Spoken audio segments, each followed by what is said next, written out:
performance. Right. I am Mark Bunyan. I am seasonally dressed. Look, I look like a refugee from the chorus of Elf the musical. I just decided it would be quite fun to do a monologue about the village panto, which I wrote 40 years ago. But I think it's quite fun. And it led to a lot of other things when I wrote it. I was brought up in the West Country, and a lot of that you will hear from... Thank you, Chris Donovan says I'm the straightest he's ever seen me. Right, I'm not going to look at anything else down there. I'm going to get myself in character and sing you the song about the village panto. There is singing along, but there isn't a song sheet. So if you get it quickly, you could sing to yourself, or otherwise we can talk about it later. This is the village pantomime.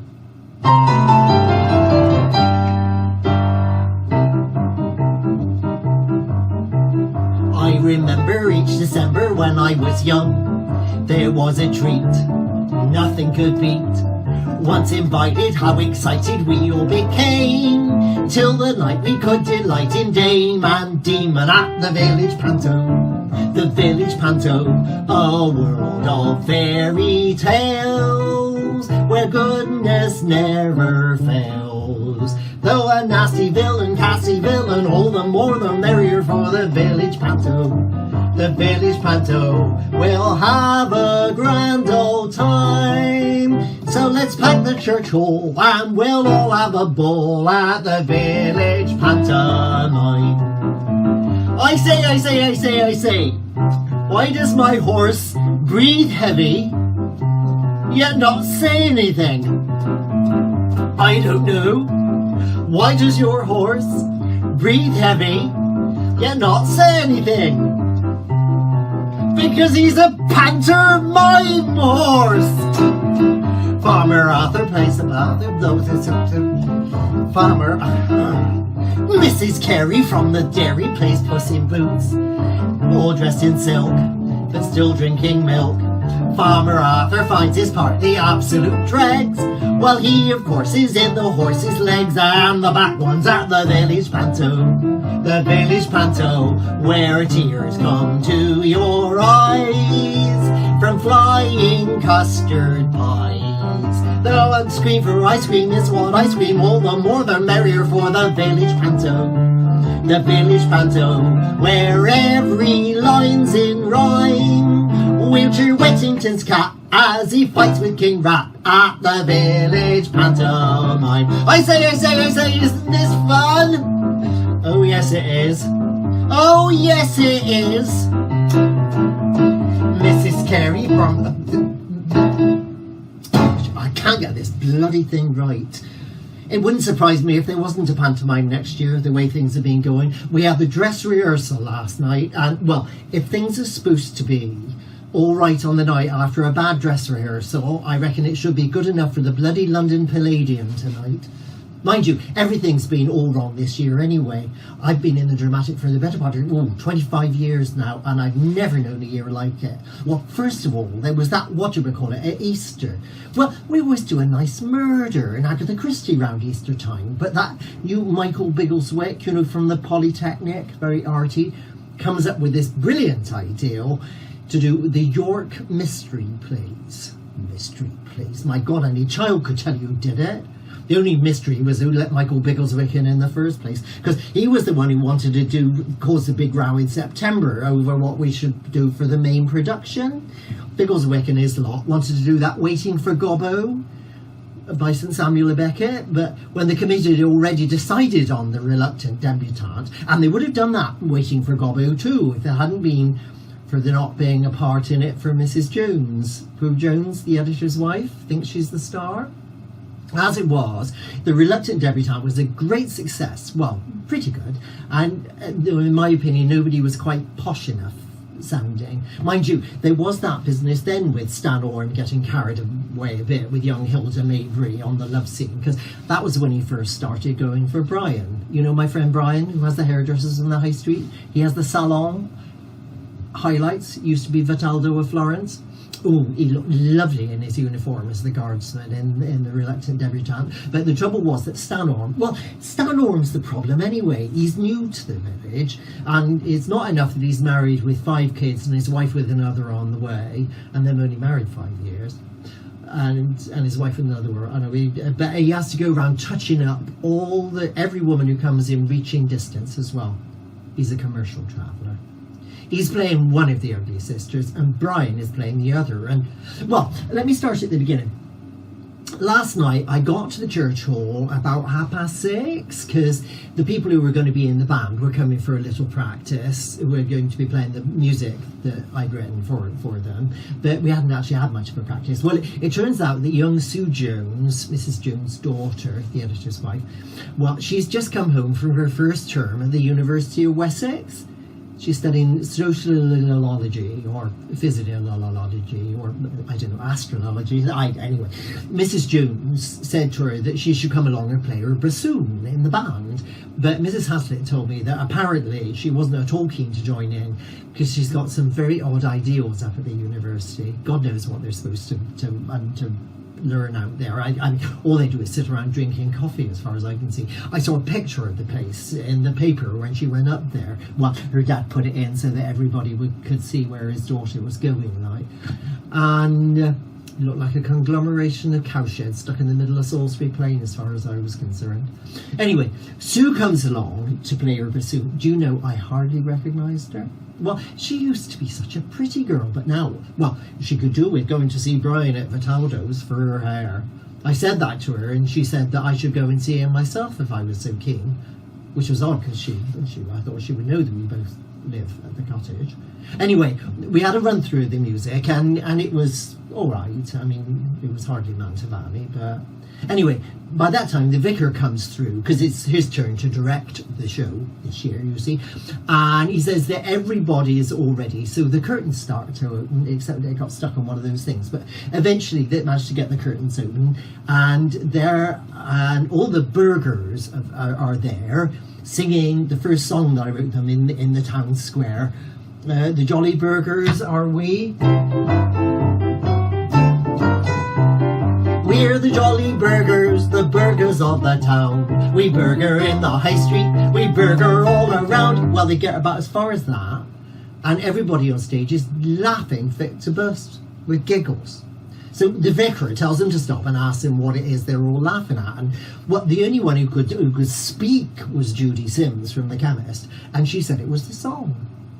Well, I couldn't make my mind up what they were on about, but Stan Orm, who's playing one of the ugly sisters, digs Brian in the ribs, he's the other ugly sister, and says that Brian ought to be joining in that song, at which half of them start laughing all over again. But I don't see why Brian should be joining in, because he's not one of the burghers, he's one of the ugly sisters. He looked fantastic in his costume, actually, because he spent ages on getting it just right, not like Stan Orm. It looked like he's thrown it all on and couldn't care tuppence. Anyway, they go through the first scene and close the curtains, and the demon and the fairy are supposed to come on. Well, old Arthur, who does the special effects, they'd call it, old Arthur pulls the switch for the flash as the demon comes on, and there's this terrible flash and bang, and poor Mr. Lovell from the bank gets his tail all caught on fire. Well, he got quite a nasty burn, so Mrs. Pugh took him off to the cottage hospital. He should be all right for tonight. Anyway, when that commotion had died down, everybody notices that poor Mary Mallon, who was playing the fairy, had fainted from the bang and really badly twisted her wand, and nobody's paid the slightest bit of notice, and she's slumped in the corner. So they cancel that scene and go on to the next. Mind you, I said to old Arthur before we started, you had to be careful with that stuff now it's gone metric. Anyway, the next scene is the scene where the prince meets Cinderella. Now, Cinderella is played by Sally Grosefield, who's a lovely girl. Oh, she won second prize in the beauty contest at the county fair last year, and she's a really lovely girl, though she doesn't sing too well, but she's a lovely girl. But the prince, as usual, is played by Mrs. Jones, and that same pair are fishnet tights. Well, no one can tell her. Anyway, they just start singing the duet that I wrote.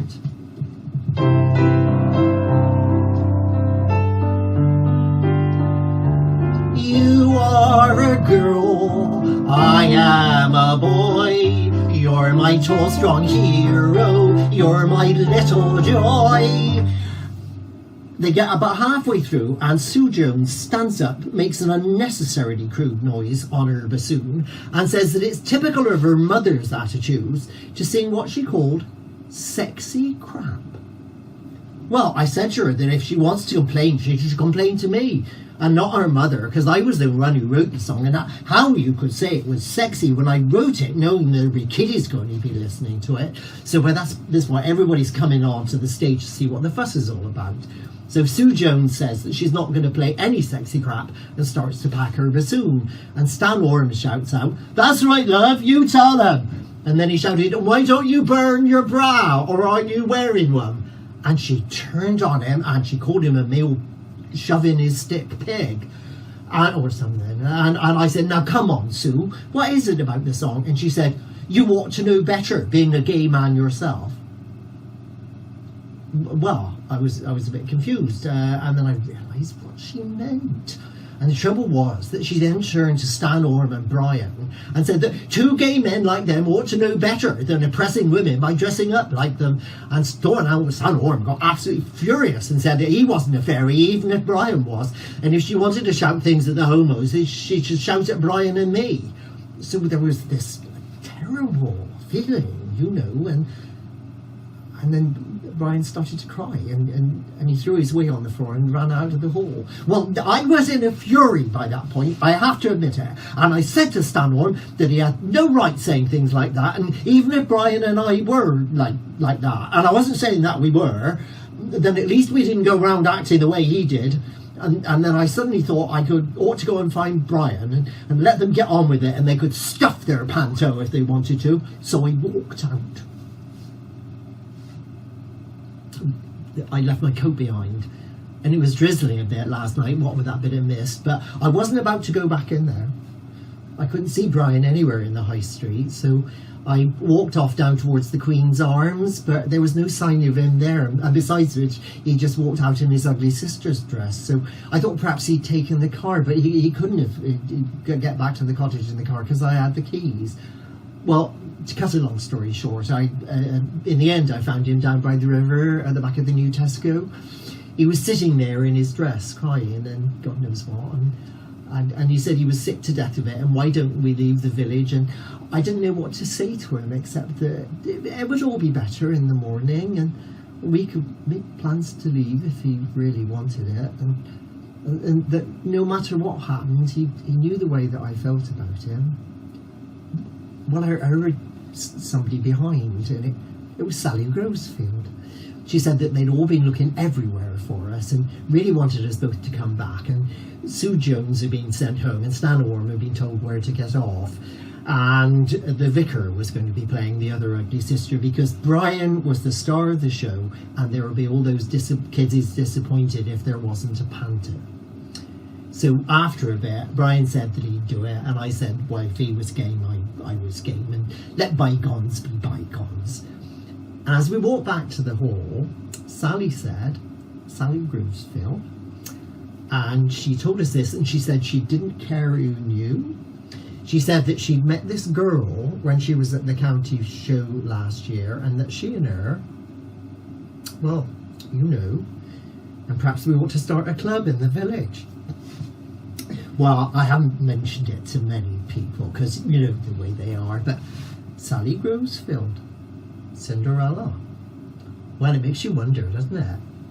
We're going ahead with the Panto tonight, and to be honest, I don't think it can be worse than last night, but I've been thinking about some of the words of some of my songs, and I'm wondering whether they're as right as they could be. Anyway, I'm going to get this one right, and I want you all to join in. So imagine I'm handing out song sheets, and imagine you can read them, and just join in with the words The Village Panto if you can't join in with the rest. So we'll have one more go, okay, all right? Yes? Oh yes we will. Oh yes we will. I remember each December when I was young, there was a treat nothing could beat. Once invited, how excited we all became, till the night we could delight in Dame and Demon at the village Panto. The village panto, a world of fairy tales, where goodness never fails. Though a nasty villain, Cassie villain, all the more the merrier for the village panto. The village panto, where every line's in rhyme. So let's pack the church hall and we'll all have a ball at the village pantomime.